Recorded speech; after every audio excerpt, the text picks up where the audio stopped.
Back side থেকে না আর পিছন থেকে না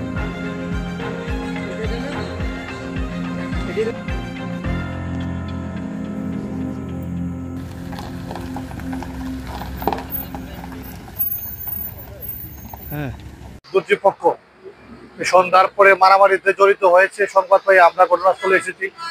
আমাদের পর্যাপ্ত পুলিশ মোতায়েন করেছি। আমরা প্রায় ঘণ্টাব্যাপী ওদের উভয় পক্ষের মধ্যে সংঘর্ষ চলমান ছিল। তো আমরা উভয় পক্ষকে নিয়ন্ত্রণে আনছি। এলাকার মানুষও আমাদেরকে সহযোগিতা করেছেন।